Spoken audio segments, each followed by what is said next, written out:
Hello, everybody. Tracy Mrs. JDog Flanagan with you here today. I'm the co-founder and senior vice president here at JDog Brands.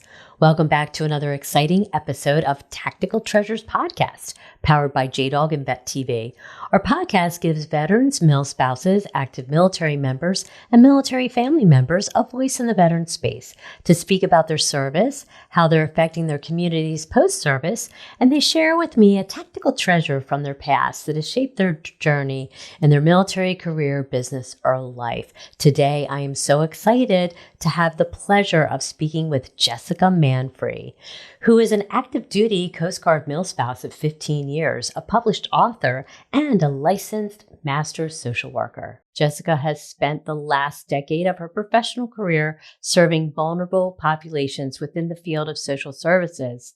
She is passionate about ensuring veterans and military families receive access to vital mental health resources.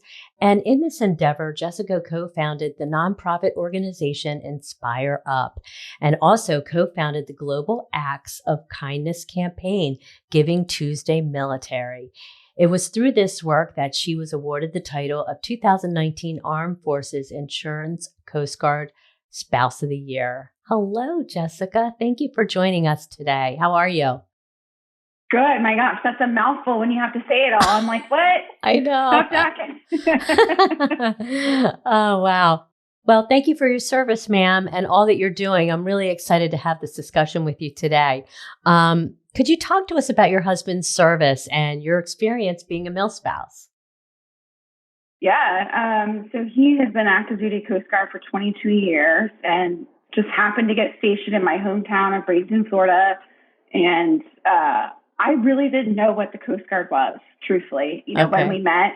And he was actually thinking about getting out. And I just remember, I had just watched my grandfather a couple years before pass away, and I watched his retirement literally spent just being ill, Oh, and wow. I remember looking at him and saying, you're going to give up the opportunity to have health care for the rest of your life.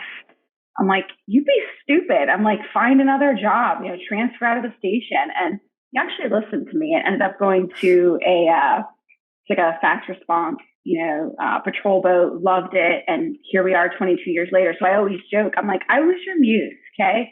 Like I helped you, find the good in this, but truly it's been a blessing. Like, I feel like my life truly didn't begin. I didn't necessarily know who I was as a person until I was given the challenge of being a spouse to someone serving. It required me to become independent, figure out who I was and who I was going to be when he wasn't around. And it couldn't be the girl who was crying on the couch, eating ice cream and watching Grey's Anatomy. I had to get up and get it done.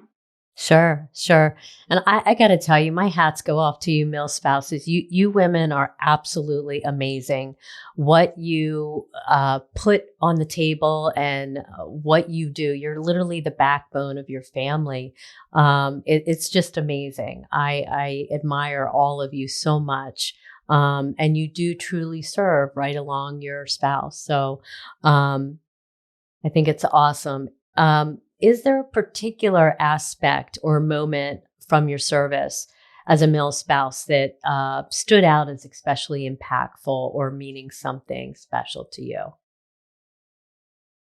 I think there's been pockets of moments everywhere we've gone, whether it was an encounter or, watching him do something and going, oh my gosh, yeah, like this is worth it, right? And so when I think about more recently, it would probably be the last time he was on a ship. And, our son was young. He had just potty trained. Wow. And here we are sending his dad off. And he had never known that kind of life because his dad had been on shore duty until then. And he regressed. There was so much ugliness that, happened.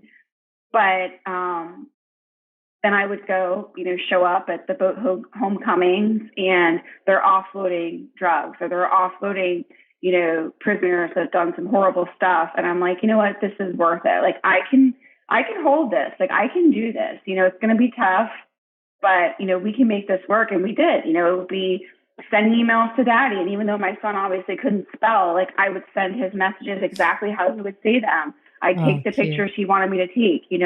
At that point in my husband's career, he was an E7. So, he was in Chief's Barracks, so he had a little bit more control of the computer, right? It wasn't like before, where I had no, conversation or knew where he was. And so I think those were the moments where I was like, I can do this. It's work, and there's a bigger purpose here at stake. You know what I mean? Yeah, yeah, definitely. So you're the co-founder and CFO of Inspire Up. Mm-hmm. I think it's amazing, your organization, your nonprofit. I'm excited to have you talk to us about that, how it first came to be, and the work that you're doing there. I think it's awesome. Yeah, it really started as a passion project. So, you mentioned earlier Giving Tuesday Military. After I had, received the Coast Guard Spouse of the Year award, I teamed up with Maria Reed, who was the Army Spouse of the Year that year, and Samantha Gamoka, who was the National Guard Spouse of the Year that year. And we just were trying to figure out how we can kind of unite branches. And, the military serves in their way, but we wanted to, show what we can do in our local communities too, not necessarily just on a battlefield, right? Right. And we wanted to do it through kindness, acts of kindness, serving. And so it was a crazy year. Kelly Clarkson show, Today Show, just nuts around this idea of kindness, right? And us just telling people, hey, you have the power to make a difference. And when it was over, Giving Tuesday is just one day a year. We realized we didn't want it to be that one day. We wanted to make it, all year long, giving always. And that's where Inspire Up came to be. That's why we picked the name. It's not about us. It's about inspiring the next generation, especially when it comes to our military community. When I think about mental health and how you can kind of dig deep when you're in it, one of the ways that I've always been able to come out the other side when I'm going through it is when I serve other people. It's a distraction, right? You get those happy hormones when you're helping other people. But at the same time, I think it puts us in that frame of mind where we're able to tackle our own things and do it well. And I will tell you, we founded Inspire Up in February of 2020. We know what happened just a few short weeks later. Yeah. Mm-hmm. Yeah. So it came at such a beautiful time. Samantha's husband was deploying, Maria's husband was deployed. My husband was all over the place with craziness of what he had to do in the nature of COVID. And I will say that nonprofit and having that focus kind of saved us. It was so much more than what we did for other people. It's what they were able to give us in return. So it's been a blessing. I can't believe we're going to be approaching 4 years, before we know it. But it's been a wonderful experience. Oh, wow. That's really wonderful. Yeah, I love the whole initiative, of giving back. And I truly, I know just for me personally, I feel so happy and rewarded when I'm able to help somebody else, and I think that's kind of part of my mantra where I, get up every day and I think, okay, God, who needs a blessing today? Who needs encouragement? Bring that person to me and help me help them, So, and I think there needs to be more of that in our world today. I really do, Absolutely. So good for you. I love it. How can people get involved and how can they support the cause? Yeah. So, Inspire Up as a whole, we give out impact grants every month. And this year we're focusing on community service. We're asking people, hey, if you have a great idea, something that you want to do in your community, nominate, yourself for this grant. You can also nominate other nonprofits. Like, we love when businesses and nonprofits are doing good things. We want to be able to support that. We do in-person events, come to one of our in-person events. The next one that's like officially official, we're going to be at the Military Influencer Conference. Oh, wow. We've partnered with a couple of other companies for the MilSpouse track. And our end of it will be a service project, connection, and networking. All that is so important. When we talk about military community mental health, I think when it comes to solving that issue, it starts by being arm in arm with each other. So, that's a great way to get involved. And then Giving Tuesday, we've actually already opened up ambassador slots for this year. It's coming up quick. November 28th will be here before you know it. So people can go actually to givingtuesdaymilitary.com and they can register to be an ambassador. we have a great partnership and sponsor with the Armed Forces Financial Network, and that allows us to then give out grants to these ambassadors for those projects outside of what we do on our nonprofit side. We're providing swag, we're providing that support. We've had we've had 48 states participate in 5 countries. This year, our goal is every single state, as many countries as we can get. We're also working on getting designation of Giving Tuesday Military, countrywide. Last year, I think we were up to 7 or 8. So, definitely, get involved. We have a volunteer registration form. We do a lot of pop-up events at different bases. And I think the other important thing that I would want to note is that not only do we serve the military community, but this is for our first responder community too. We are one family, and, they have experienced tremendous, I think, hardship, and they don't have necessarily the resources that we do. And so everything that we offer is also open to them. So I just want to make sure people know that if you're, listening and, know someone who maybe police officer's wife, firefighter's wife, or, serving themselves, like we're here for them too. Oh, that's great. That's great to know. Yeah, so we're going to be at MIC as well this year. So I'll be sure to ferret you guys out and come say hello. I would love to see you. The tide has turned. I don't know if you remember, but I'm the one who interviewed you guys when you and Jerry won back in 2020.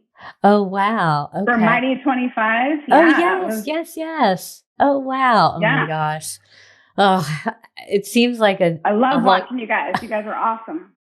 Oh, thanks. It seems like such a long time ago, but yes, I do remember that. And I think I actually did something with Maria Reed and Mona Jefferson, which talked about like tips for packing and getting rid of junk as you PCS. That was great. It's a small world. We're all connected. I know. We are. It's so funny how it all just comes around. The military community, although we are with loud voices, we're very intimate and close-knit. It's really great. Hello, viewers and listeners. I would like to introduce you to the JDog Foundation, which is a 501c3 nonprofit dedicated to the prevention of veteran suicide and the healing of veterans' mental health. 100% of all proceeds received by the JDog Foundation goes directly to several foundations focused on the mission of saving veterans' lives. Each partner is hand-selected by our executive director, Jerry Flanagan, with input from the assistant director, Tracy Flanagan, and the JDog Foundation board members. Our foundation's motto: saving lives, one veteran at a time. Go to jdogfoundation.org to take a look at everything that we're doing there and the organizations that we're partnered with. You can also donate, and there's also a support line if you're in need of help. Thanks. Check us out. jdogfoundation.org. So one thing that I found that I was very inspired by was this book that you authored that's titled Never Alone. Could you tell me what that is all about? Yeah, totally. So I was forced into writing this book. Who forced you? I have a very good friend, Megan Brown, and she's also a fellow author. And she had already written a Bible study on Esther that was incredible. And she kept telling me, like, you have a book in you. And at that point, I was just doing, feature interviews, kind of like, what I did with, you and Jerry. I love telling the stories of veterans and military spouses. So the idea of writing a book, number one, and number two, infusing my faith into it was really like, whoa, like uncomfortable, because sure, I was raised Catholic. And if anyone who's listening knows, the Catholic religion's pretty quiet. Like, you do your kneeling, you do your traditional hymns, you do your service, take your communion, and you're out. It's not the loud, boisterous, Jesus loving firecracker that Megan is. And so, she's special. So she kept encouraging me. And truly at that point, I had been thinking about the topic of loneliness, and how it had such a vast and like deep impact on our military community. And, we saw it, the whole world saw it during COVID, at least if you were in a state that was, forcing you to isolate or, doing all these mandatory shutdowns, like it was rough. Oh yeah. So I decided to write about it. And, I am a therapist. And so I wanted to come at it from, hey, here are my vulnerable experiences, because I can't expect you to be vulnerable if I can't share my own. Sure. Here's what I know clinically. And then the book of Ruth is such a beautiful, rich, narration. We think about Bible stories. This one's one of my favorites because there's so much you can get from it. I've heard it, in devotionals. I've heard it preached in so many different ways. But for me, when I read the words, where you go, I go, that was our life. We follow our service member. We hold that home front. We hold that faith. And it comes in unexpected ways. And then I also saw, the relationship between Ruth and Naomi, some of the relationships that I have with my military spouse friends, when I'm on a puddle on the floor, like they're the ones lifting me up and reinforcing my faith. And so, I put it together. Moody was, believed in me, I guess, and felt like it could be something. And, it's funny. I think we all have a little bit of imposter syndrome. It doesn't matter how good we are at what we do. When we are challenged with something, it's like, am I really though? And sure. My hope with this book was that people would read it, feel like they were sitting at a coffee table with me, having a cup of coffee, and feel like they weren't alone. Maybe reinforce that faith in God, that He's walking with us through good and bad. Reinforcing the sense that you do have a community. Whether it's like through me or through some of the resources that I talk about, and kind of help people pull out of the pit they're in. So that's the book. And it would not have happened without getting shoved, quite literally, by a tiny little Asian Air Force spouse who I love more than anything. Oh, that's great. That's great. But yeah, the fact that it is kind of a take on the book of Ruth and her relationship with Naomi, it's a beautiful story. And I can understand how, that relationship kind of can coincide with the military life and community, and even within the MilSpouse community. All that is very telling. You guys hold each other up, and you go where they go. And yeah.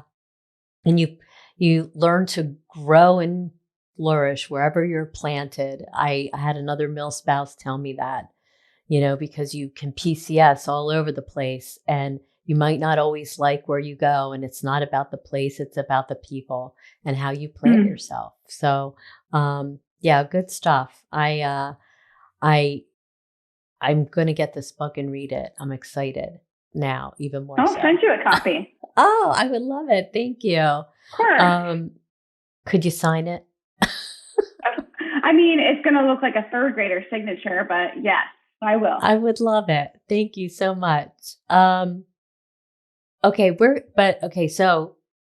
where can people find and purchase the book? It's for sale everywhere. You can go on Amazon, Barnes & Noble, Target, Walmart, Christian Books, Books A Million. Oh, wow. It's not necessarily on every shelf, but I would say right now, a lot of my friends are finding it who are near bases in Barnes & Noble. So I found it at the Chesapeake one in Virginia. Wow. So because it's niche, right? But we're going to spread everywhere. And I am really excited that just 2 months ago, AAFES picked it up. Oh, wow. And it is in exchanges, not every single exchange. I have found it right now in 9 different ones. Wow. So that's exciting. So that is exciting. Find it there too, hopefully. Good for you. Oh, I love it. Hello, viewers and listeners. Thank you for tuning in to this episode of Tactical Treasures podcast, where we are currently speaking to Jessica Manfre, who is an active duty Coast Guard MilSpouse of 15 years, a published author, and licensed master social worker. In her book, Never Alone, Jessica bravely shares the most challenging and lonely experiences she faced not only as a military spouse, but also as a child of divorce with an alcoholic father. Drawing parallels between the life of a military spouse and the story of Ruth, Jessica masterfully illustrates how Ruth's devotion, loneliness, unwavering faith, and loyalty were equal to those of a military spouse. She assures military wives that their lives too can exemplify strength, devotion, and blessings from God. Jessica explores topics like the fundamental need for connection, the clinical mental health implications of loneliness, preparing your heart for loss, friendship, and much more. Never Alone can be found for purchase at Amazon, Barnes & Noble, and direct from the publisher at moodypublishers.com. Now, back to the podcast. Okay, so let's dive into your treasure. What would you like to share with us today? Oh, this is easy. So I write about my grandmother a lot in this book. And it's, it's funny when you're a kid and your elderly family members are giving their sage wisdom, you are rolling your eyes. As an adult, I fall back on so many of her sayings. It's not even funny. And there are so many things she's taught me. And even in her loss, her passing away, I share that story too. I found a gift in it, the way that she went and the way that I was able, to reconnect with her and have that time. But my treasure, I'm actually wearing her ashes today. This says "Love You," and it's from one of the cards that she wrote me and she signed it. And I had her handwriting, put on here, engraved, and then her ashes are here. But my favorite treasure is her Italian horn that she gifted me. And it's just, it's a part of her. I remember her wearing it my whole life, and she gave it to me, before she really started falling into dementia. And so if I'm not wearing this one, I'm usually wearing, my cross and that horn. And it's just a reminder of family and faith and love. Oh, wow. That is, what a special treasure.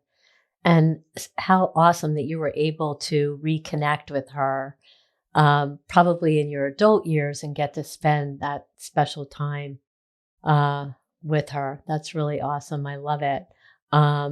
So did she come over from Italy? And the reason why I asked that, because my grandparents came over from Sicily. So I have a strong Italian background.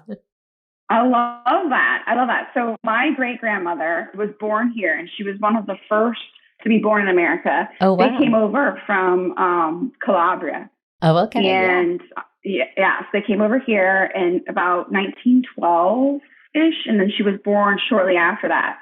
So she was not born in Italy. But what I do think is special, even though I'm still kind of mad at her, is she was one of the last to be fluent in Italian, because her mother's mother never learned to speak English. My great-great-grandfather was like, nope, we're Americans now. We're going to speak English. She went to night classes and was like very insistent. And so they stopped passing it down. But my grandmother was old enough that she became fluent in Italian to communicate with her grandmother. But then they stopped teaching all of us. So, I'm angry, but also proud at the same time. But it's so special to think about them coming over, because I remember, interviewing my great-grandmother and hearing the story of what it was like for her parents and how they were treated, which was not kindly. And you probably know this in your own family history too, as things got bad, it was like, oh, am I going to be attached to crime and the mafia, or what am I going to do? And my great-grandfather said, I need to sleep at night. And so he took a job as a garbage man. He didn't care. He just wanted to provide for his family. Right. And I love hearing that story, because when I think about where my family came from and the fact that I was the first to graduate college, like, that's a lot of weight, to think about 100 years of sacrifice and struggle to get to a place where not only did I get a chance to go to school, but like went all the way, and I get to, serve and help people and encourage people. And it wouldn't have happened if not for the history behind me. And so I always stress that with people especially when I am counseling youth, you think you know everything, but you really don't. Like, look back at history, be so grateful for what you have, and then strive for better. Yeah. And, it's funny. Your story is sort of similar to mine, although mine is my grandparents. Two brothers over in Messina, Sicily. One married a woman from Palermo, and she had a sister. So my grandfather came over from Sicily and fought in World War I to earn his citizenship. So, yeah. Goosebumps. his flag, I have his flag from his, funeral. It graces our missing man table. But he met through letters my grandmother over in Palermo, which her sister had married his brother, right? And they corresponded, and sight unseen, she boarded a boat from Palermo, Sicily, and came over to America and married this man. And they both did not speak English very much. They settled in South Philadelphia. She was a seamstress. They eventually, after my mother was born, she was the last born. They came to Upper Darby, and they stayed in a part of Upper Darby up from 69th Street that was like Little Italy. So, they all spoke Italian, and my mother grew up speaking fluent Italian. And when they went to school, that's where they learned English, and they brought English back to the family. And then, of course, my mother, married a Scottish and English, German born gentleman, my father, and she stopped speaking Italian. And I was like, oh, I wish she had kept, because I would have loved to learn it. So my grandparents eventually, they couldn't read or write English, but they eventually spoke very broken Italian or broken English. But, we were able to communicate. But, we would have relatives that would make the trip from, Sicily to come over and stay for like a month and visit my grandfather and my grandmother. And it was my grandmother's sister. And I was so bummed because I couldn't communicate with her. I'm like with an English Italian, trying to talk to her. But I don't know, I think back on that time like you did, and all that history, realizing that, how awesome and proud it is to be an American, and those who came over. And I think of my grandfather and his service to our country just so he could be an American citizen. It's like, that stuff is huge. It's just huge in our world today, So yeah, I think that does shape you if you pay attention, definitely. Completely. Yeah. Completely. And I mean, you get older, wiser, you look back, I think about my grandfather he was not Italian. He was everything else pretty much, but mostly like French Canadian. And, I didn't find out until I was much older, actually probably after he passed, how poor he grew up, and that, he joined the army and fought in the Korean War before he was old enough to vote. And, he sent all his money back for his family because he had to take care of his 7 brothers and sisters. And then when he came back, he had nothing. And met my grandmother, and the life that they built, was just absolutely incredible. And understanding now why he had certain quirks, and what he faced. And it's just, I think kind of what you said, bringing it back to understanding what was sacrificed and just the history. We don't know what we don't know. And so I would encourage people to kind of like, where do you come from? What did it take for you to be here today? Seek that and just be grateful. True. Great advice. I love it. So I know we're kind of philosophizing here. So in that vein, I like it. In that vein, do you have any advice for your fellow MilSpouses? They're just struggling with balancing all the different aspects of military spouse life. There's no true balance is what I would say. I am very busy, right? So I practice therapy full time. And that means I'm in this office where I'm coming to you from, over 45 hours a week. I made the decision to not do salary and to do contract. And so when I have patients cancel or no show, that's when I'm writing. That's when I'm doing stuff for my nonprofit. My lunch breaks are spent doing that stuff too. And it brings me joy. But I do that because I know I can't be a wife, a mother to my 2 children, have these passions and have this career. Some days I do more, you know, being a mom and being a wife, and other days it's a career. So when it comes to balance, I would just ask them to think about perspective and know that what you are showing, if there are children involved, what you're showing them in your hard work and dedication is invaluable. You know, I don't like being away from my children, right? I don't want to leave them, but there are incredible opportunities that come up. And I always sit down and I talk to them. My son's 12 and my daughter's almost 6.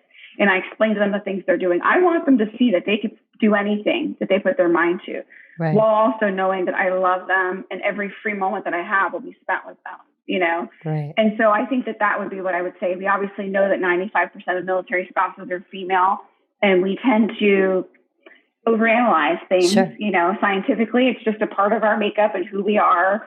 And we tend to have a lot of guilt behind the decisions that we make. And so my advice would be, number one, military life is hard. You're going to have to pivot a lot. I've been licensed in 4 different states. It's a pain in the butt. You know, navigating employment is hard. Navigating schooling is hard, but it can be done. It can be done. I got my associates at a community college. I got my bachelor's at a state college that offered a virtual, you know, program. And thank God I did, because my husband likes to short tour us constantly. And then I had to make a tough decision when it came to graduate school. I would have loved to have been a brick and mortar school, but I didn't trust the military. Like Right. I knew somehow, Right. some way it was gonna, and so I had to take a part-time program, and that's okay. You know, it took me a little longer, you know, but I guess that would be the last thing is don't compare your journey to someone else's. Right. Don't. It's Yeah. a thief of joy. Yeah. Right. That's great advice. I love it. Yeah, pivoting is a big part of MilSpouse life, and I know, and you know, as women, I can agree with that and actually attest to that. You tend to, you know, put yourself on hold or beat yourself up for things that you don't do, and but at the end of the day, it's important that you take care of yourself as well, because if you don't take good care of yourself, and you're not going to be good for anybody else. That's what I've found. So, yeah, great advice. So, this has been awesome talking to you. Thank you so much for taking the time to come on your very busy schedule. I really appreciate it. Oh, I love it. And, but before you go, where can people find and connect with you? We already know where they can find your book, and where can they find out more information about Inspire Up? Yeah. So if you go to inspireupfoundation.org, it'll lay out everything for you.